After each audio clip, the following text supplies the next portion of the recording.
पहले अव्वल तो ये गांधी परिवार से जुड़ी हुई संस्था सिर्फ नहीं है। इस संस्था ने बहुत सारी चीज़ें प्रोड्यूस की हैं। मेरे पास एक सीरीज ऑफ बुक्स होंगी जो वहाँ से प्रोड्यूस हुई हैं, हिंदुस्तान की बेहतरी के लिए, समकालीन हकीकत के लिए।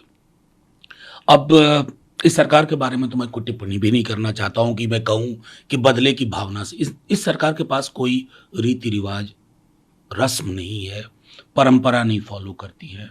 इनको लगता है कि जहाँ कहीं से भी थोड़ा भी असहमति का स्वर आए, चाहे वो राजीव गांधी फाउंडेशन हो या कोई एनजीओ हो, आप उस पे छापे पड़वाएंगे। उनको ये कर जाहिर है ये कानूनी लड़ाई में भी तब्दील होगी, लेकिन संदेश तो सरकार यही देती है। दूसरा सवाल सर ये है कि प्रधानमंत्री ने यह बात कही है, फिर उन्होंने इस बात को दोहराया कि जो रेवड़ी संस्कृति है, इससे जो टैक्स पेयर है वो दुखी होते हैं और रेवड़ी रेवड़ी बांटकर राजनीति करना एक घातक उदाहरण है। मैं तो सीधे तौर पे कहता हूँ प्रधानमंत्री जी, हाथ जोड़ के विनती है, हाथ जोड़ के, आप प्रधानमंत्री हैं, रेवड़ी फ्री शब्द का इस्तेमाल मत कीजिए। संविधान के सिर्फ अगर हम प्रस्तावना को पढ़ लेना तो इस देश में जो कुछ भी आप देते हैं अपने नागरिकों को, वो रेवड़ी कतई नहीं हो सकती है। उसका हकूक, उसका हक, उसने उसके लिए पैसे दिए हैं।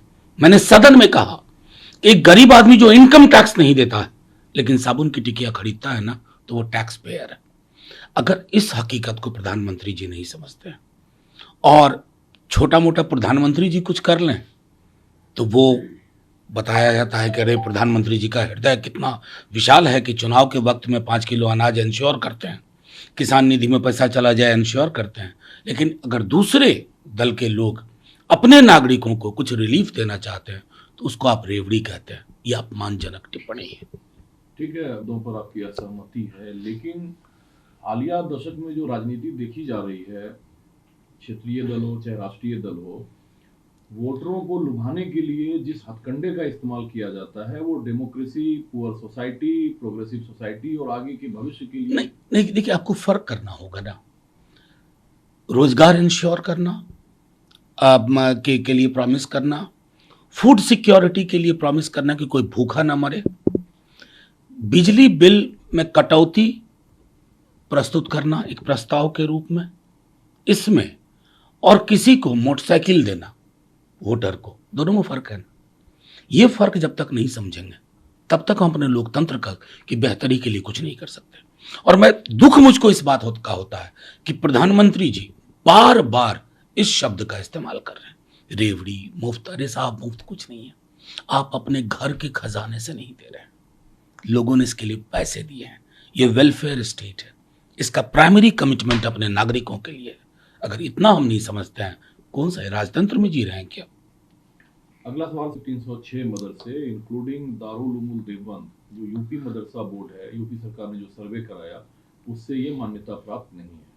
देखिए, सीधे तौर पर इस देश में हवा चल पड़ी है और ये हवा गर्म हवा से भी ज़्यादा गर्म है। सरकारों को अभी देखिए ना, प्रधानमंत्री जी 16 करोड़ रोजगार हो गया था उनका 8 साल का, लेकिन रोजगार में 75,000 अभी आ रहा है।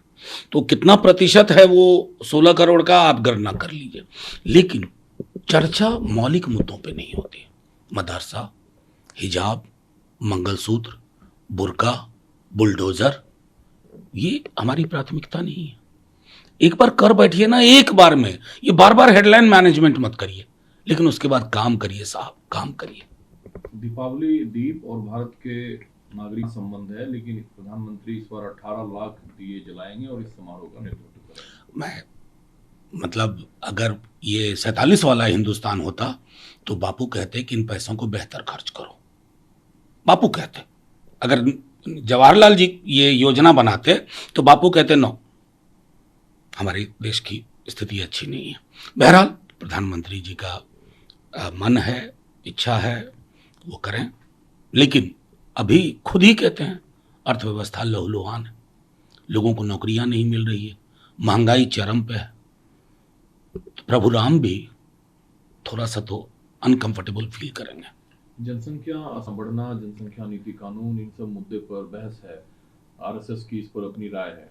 बांग्लादेशी घुसपैठ का भी मुद्दा है। असदुद्दीन ओवैसी साहब कहते हैं कि फिर बीएसएफ जो आपके हैं वो क्या बॉर्डर पे सो रही होती है, उसके जवाब देखिए, अब ओवैसी साहब की टिप्पणी में मैं टिप्पणी करूं ये उचित नहीं है, उनका मन है। लेकिन मेरा मानना है कि जनसंख्या वृद्धि और ये सारी चीज़ें ना, ये रेटोरिक बना के रख दिया। जनसंख्या वृद्धि पे डेमोग्राफर्स को बोलने दीजिए ना। एक एक डेटा के बारे का एक लॉजिक है। फर्टिलिटी रेट का क्या हाल है, रेट ऑफ डिक्लाइन किस कम्युनिटी में शार्प है, ये सब चीज़ें। अब ओवैसी साहब की पॉलिटिक्स और बीजेपी की पॉलिटिक्स में अन्योनाश्रय संबंध है, एक दूसरे के पूरक। अब उस पर टिप्पणी करके मैं और उनका टीआरपी बढ़ाऊं और कालांतर में उसी से बीजेपी की टीआरपी बढ़ती है। पर्व का महीना है, हिंदुस्तान अमन मनाता है, त्योहार मनाता है, लेकिन ट्रेन के अंदर नमाज अदा करने का एक वीडियो वायरल है काफी, जिस पर बवाल है। पुलिस का कहना है कि कार्रवाई होगी। किस बात की कार्रवाई होगी? कहां ले जा रहे हैं इस देश को? कहां ले जा रहे हैं? ट्रेन के अंदर पूजा नहीं करते हैं लोग, पाठ नहीं करते हैं, हनुमान चालीसा नहीं पढ़ते हैं? क्या बना रहे हैं इस देश को? पुलिस कह रही कार्रवाई की, किस बात की कार्रवाई करोगे भाई? मैं तो उस हिंदुस्तान में पैदा हुआ हूं ना, जहां एक तरफ लोग नमाज पढ़ते थे और एक तरफ लोग हनुमान चालीसा पढ़ते थे।